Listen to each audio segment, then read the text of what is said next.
Chapter 2. Overwhelming? Underwhelming? Some kind of whelming?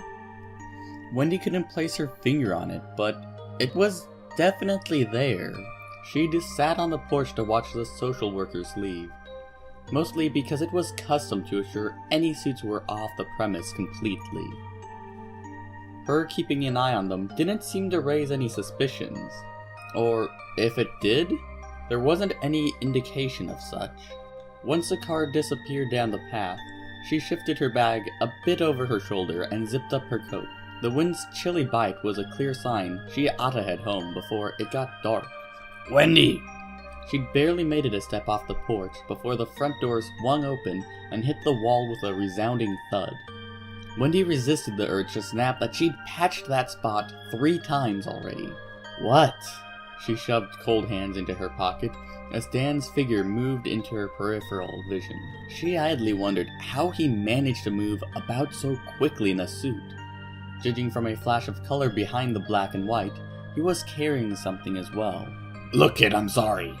Stan's words rushed out quicker than Wendy could process, and she skidded back a bit as her boss dropped a pile of lazily folded clothes into her arm. "I think these kids are a bit more trouble than I thought I could take on." "You wrong? No." Wendy kept her sarcasm to a minimum amount as she studied the garments tossed her way. Some colorful sweaters, the blue vest all relatively clean, and with only a few wrinkles. Wait, so you really are giving them used clothes? Hell, it's the same as a thrift shop. Yeah, except they got a choice with that. She peeked up just in time to see Stan head towards his Diablo, the glint of keys in his hands. Whoa, hold on, what am I supposed to do with these? See, thing is, they got no choice but to wear those, and no choice on what to eat. Stan unlocked the driver's door, tricking it open with a hard enough pull. "Give those clothes to the kids.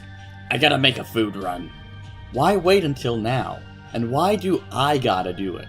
Frankly, Wendy would have loved to be home, even if it meant barreling through the chaos that was her 3 brothers. "Procrastination, kid. It's my hobby." Stan stuck one foot in the car before pinning her with a look. "The kids are a bit more, intense than I would have took them for." "You're scared? Of a couple of 10-year-olds? Wendy couldn't help the smirk that crossed her face. "Nice. They're 12, and no, I ain't scared." Stan seemed to ponder over his words for a second before continuing. "I want you to take those clothes, since Dipper probably won't, sock ya or something." "So you, a retired boxer, don't want to face off with some scrawny little boy?" Wendy tried to muster up an image of the said twin. That one kid with a dirty hood and a really focused expression. She couldn't imagine such a shrimp knocking Stan on his ass. Heck, frankly, she couldn't even imagine the kid doing so much as a push-up, really. "I've been warned enough that kid's really protective of his sister, and maybe seeing a teenage girl closer to his own age than some old man can put him more at ease or something. I don't know." Stan waved a hand as if waving the topic away before lowering himself into his seat. "Just get those clothes in their hands, tell them they're welcome or whatever. Zeus will watch it over the shack, so do that and you can head home." But Wendy broke off as a car door slammed shut and Stan tore off down the driveway and towards town. Resigned, she glanced again at the clothes, picking at his sweater sleeves and wrinkling her nose at the weird expression that showed Stan had barely any knowledge on using fabric softener. She didn't mind it, not entirely at least, and introducing herself to the newest members of the shack was probably a good idea. It wouldn't hurt to at least let them match a name to her face. She hoped she'd get paid overtime. Going back into the warm shack was a momentary relief. Zeus waved from within the living room, where he'd set about checking the child-proof makeshift locks and picking up any leftover potentially lethal items laying around. Wendy gave a nod of her head, due to her occupied arms, before she made her way carefully up the steps. The concept of meeting the kids, seemed to hold the slightest edge of hidden danger. They weren't normal bouncy kids radiating with innocence like Wendy had controlled back in the gift shop.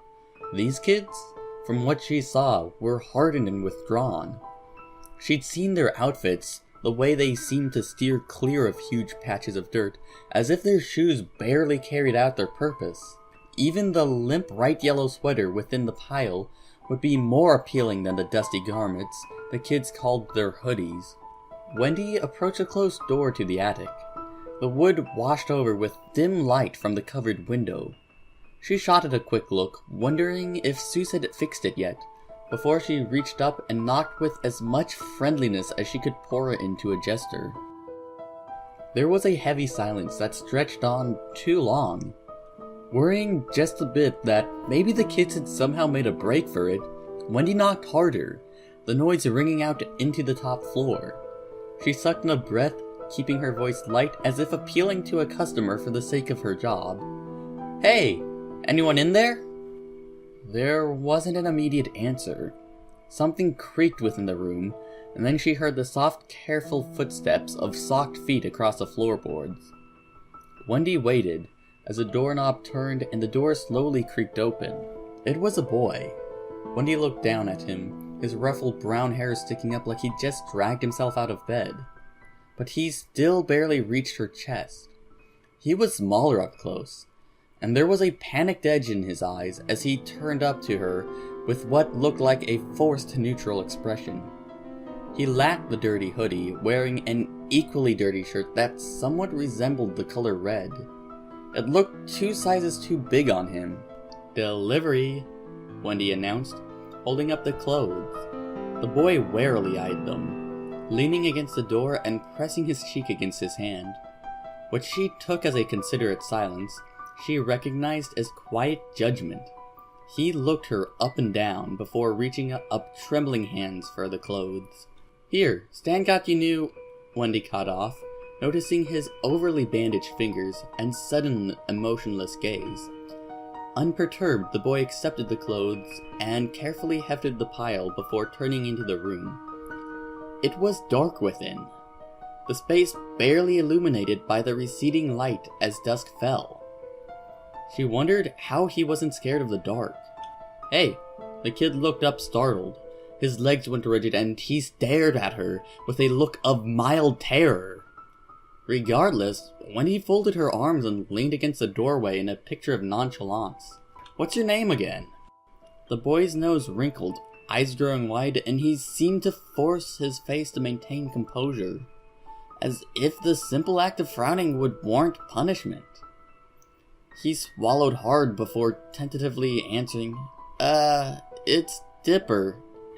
"Dipper, huh? Nice to meet you." Wendy mechanically stuck out a hand, but the kid stared at it, bug-eyed, as if she were about to slap him. Instead, she moved her hand back up to the door jamb. "Alright, so you're not a handshake guy. My name's Wendy. I'm one of Stan's workers here at this dump he calls a tourist trap." "Okay." The kid calmly stood where he was, as if awaiting instruction. "You got a sister, don't you?" Wendy scanned the room, surprised not to see another little kid curled up anywhere watching the spectacle. She must have been hiding. "Where is she?" "She's in the bathroom," Dipper said, dropping his gaze to the clothes. "You can leave now, Wendy." Somehow, the name passing his lips sounded foreign. Wendy didn't move, despite the uncomfortable silence between them. Dipper nervously picked at the top sweater, rolling a piece of wool through his fingers. His shoulders rose to his ears, and he looked heavily concentrated on something. It was weird, Wendy concluded. "Where are you guys from?" Wendy continued, taking a step into the room. With the floorboards drown out creak, Dipper's head snapped up. He eyed her with evident precaution, hastily tossing the clothes onto the nearest bed. "Hey, come on, it's alright. I just want to get to know you." "I don't want to know you." He sounded hesitant, almost calculating in his head some type of outcome. "Please leave." "Well, that's kind of a jerk move," Wendy insisted, and Dipper flinched. She backtracked, trying to search for something to say and coming up with nothing. "I'm alright, ma'am." Somehow, there was a hint of a bite in Dipper's tone. His eyes flitted downwards, then left, before settling back on his feet. You know what? Just take the clothes. What? Wendy glanced at the garments he was wearing, wondering if he'd even noticed the shoddy state he was in. Don't you guys want clean clothes? No, I'm alright. It's Dan's gift. You gotta at least try them on, man. Granted, they'd look terrible in the cheesy sweaters, but it beat rags. Wendy gestured to the clothes teetering on the edge of the bed. Think of it as a first offering. We're making peace here. Dipper shook his head, tremors racking his body as he crossed his arms over his chest and gripping his forearms. We don't want them. You don't want peace? We don't want them. Hey. Wendy took a ghost of a step forwards, and the boy shot backwards, staggering like she'd brandished a knife. His hand slammed against a nearby shelf, knocking useless trinkets and forgotten dust to the floor. A small whine escaped him as he dropped to the floor, looking pitiful and terrified. Calm down, it's okay, it's okay. Unsure of what to do, Wendy held out a hand to placate him, but Dipper pressed his head against the wall and turned away. It's okay, I'll take 'em. Just taking these. Somehow, the boy looked even more fear-stricken. He'd pulled his knees to his chest, hugging himself and curling into an inconspicuous ball. Wendy reached a hand to sweep under the bed in case she'd missed one, and the boy's eyes widened. It's all right. She grabbed something that wasn't fabric, but felt very close to hair. A shriek erupted from under the bed, and the girl scrambled away from Wendy's touch, slamming her head against the bed frame in the process. Wendy tore her hand away, fighting back a scream herself and probably a few swears as well. The girl rolled out, but Wendy didn't have time to apologize as a small body slammed into hers. She hit the floor hard, the wind knocked out of her as she fell flat on her back, something throbbing on the side of her head. Dipper scrambled to his feet, arms stuck out protectively, something feral in his eyes. He looked ready to tackle her again, his shoulders dropping and something akin to explosive fury shadowing his face. The girl jumped up to her feet, and in just one quick movement, she'd restrained her brother. The panic spark in his eyes lessened, but he still took on the manner of an angry bear when he had just trespassed the grounds of it. Gasping for full breath, Wendy carefully lifted her upper body. Go!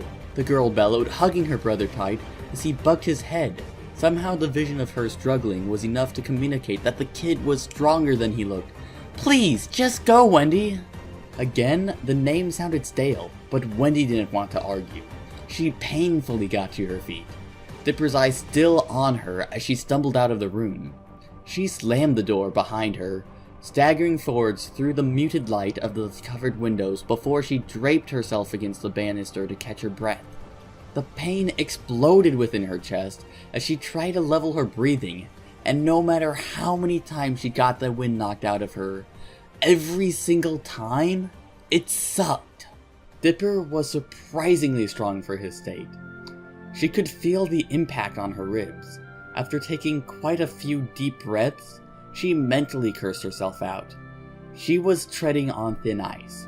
It was ridiculous she hadn't noticed it until it quite literally ran into her. The kids were frightened. She could accept that explanation, but Dipper seemed to portray something else, and Wendy wasn't sure what it was. He was a mystery, him and his godforsaken twin. Just like everything else in the shack, unknown and potentially dangerous. Wendy! Seuss's call rung from the lower floor. Wendy, are you okay? That sounded like raccoons again. It wasn't raccoons, Wendy assured. I'm fine. Are you sure? I'm not bleeding, Seuss. I'm fine. Okay, just making sure. Wendy carefully wrapped an arm around her tender side before heading back down the steps. She was ready to head home.